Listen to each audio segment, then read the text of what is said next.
तो first social smile माँ के लिए होती है। तो अब्बाओं को परेशान होने की ज़रूरत नहीं है। टाइम अगर अब्बा ज़्यादा लगाएंगे बच्चे के साथ तो अब्बा को देख के मुस्कुराएगा, तो माँ चूँकि ज़्यादा टाइम लगाती है तो इसलिए माँ को देख के मुस्कुराएगा।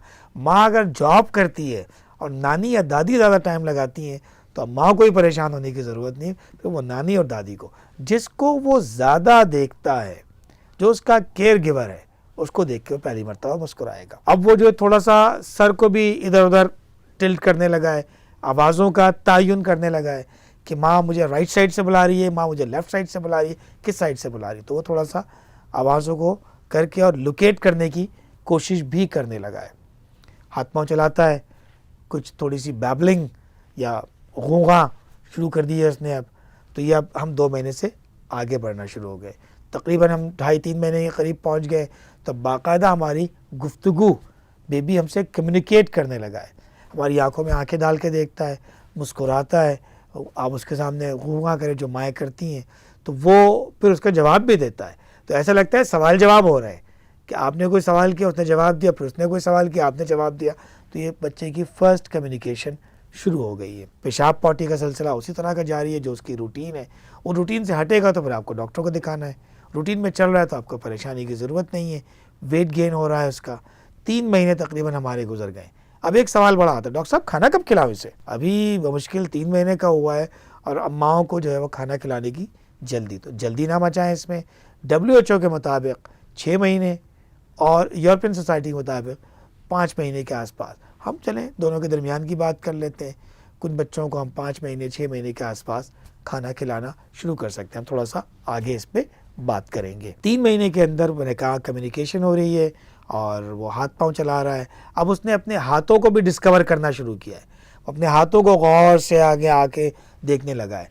कुछ अंगूठा उंगलियां उसके मुंह में जाने लगी, उसने हाथों को डिस्कवर किया ना, तो अब हर चीज़ को मुंह में डाल के वो टेस्ट भी करता है। सेल्फ सेटिस्फैक्शन, मुंह में डाल के वो अंगूठे को चूसना शुरू कर दिया, उंगलियों को चूसना शुरू कर दिया। तो ये उसका एक नॉर्मल बिहेवियर है। इससे कहीं मतलब नहीं है कि उसके दांत निकल रहे हैं। ये भी एक सवाल आता है कि जो ही उसने जो है वो हाथ को मुंह में डाला, माँ ने कहा डॉक्टर साहब इसके दांत निकल रहे हैं, थल्लियाँ रख रहा है, इसके देखें इसके, और दांत निकल रहे हैं। अच्छा बिलफर्ज अगर निकल भी रहे हैं तो क्या करेंगे? क्या रोका जाएगा उसको? नहीं।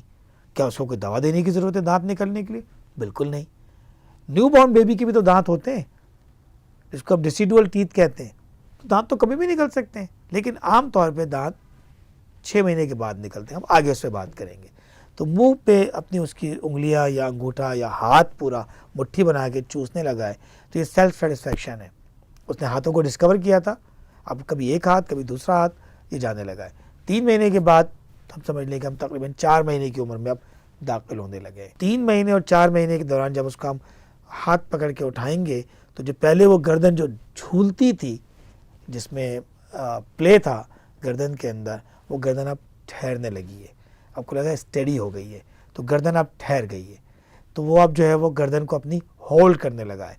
अगर आप उसको जो है वो हल्का सा उठाएंगे, जो डॉक्टर्स आमतौर में हम चेक करते हैं ये 3 महीने के बाद कि इसकी गर्दन ठहरी कि नहीं ठहरी, तो वो हम यही चेक करते हैं गर्दन में अब सख्ती आनी शुरू हुई है।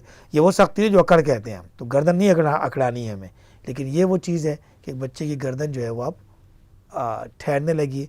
तो हम उसको जो है वो फिर ये समझते हैं कि ये माइलस्टोन है। उसने 2 महीने की उम्र में मुस्कुराया था, 3 महीने की उम्र में उसने गर्दन ठहरा ली है। आगे की बात हम आगे करते हैं।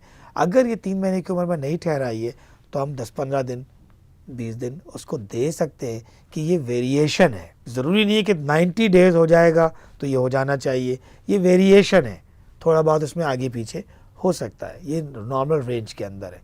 तो हम ये देखें कि 3 महीने की उम्र में गर्दन ठहर गई है और वो आई टू आई कांटेक्ट करने लगा है, मुस्कुराने लगा है, कुछ बातें करने लगा है, मुंह में हाथ डालने लगा है, जिसका कतई मतलब दांत नहीं है, दांत निकलना नहीं है।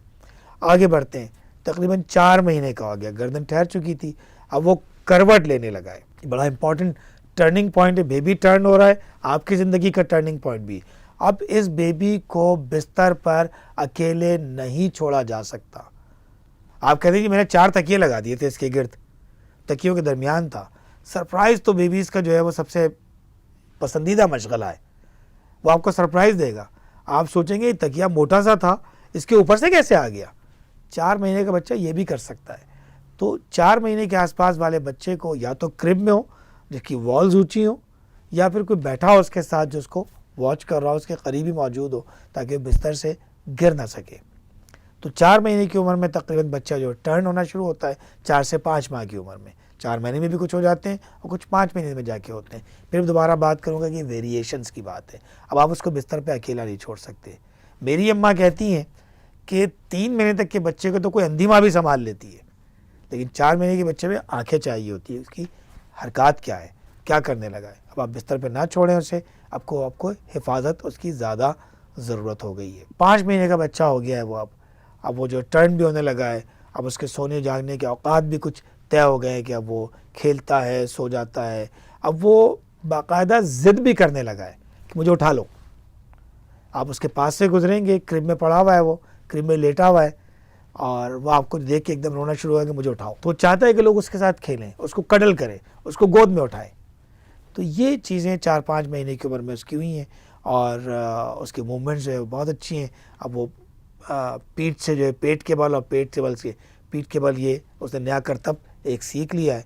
और इसी दौरान में अक्सर जो है वो क्लिनिक में लोग आते हैं, डॉक्टर साहब गिर गया। अब अगर गिर गया है, आपने हिफाजत भी की थी, हम आपको कोई ब्लेम नहीं कर, उसके बावजूद भी अगर गिर गया है, गिरने के बाद अगर वो रो रहा है तो जाहिर बात है चोट लगेगी, तो रोएगा तो ज़रूर।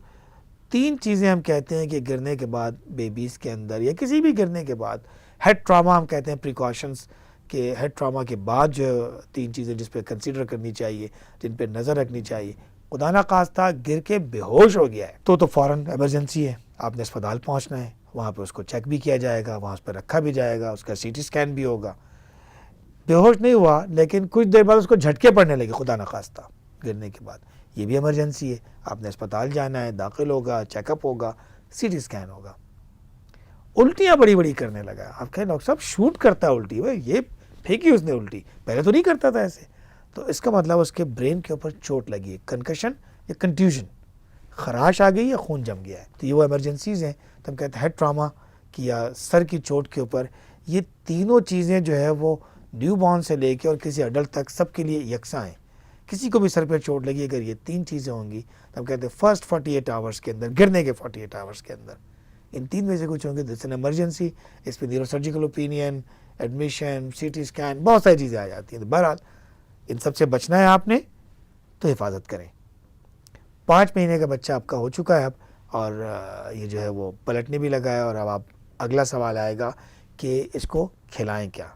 तो इंशाल्लाह मिलते हैं अगले प्रोग्राम में, जिसमें हम खाने से मुताल्लिक़ थोड़ी तफसीली बात करेंगे। उस वक्त तक के लिए अल्लाह हाफ़िज़।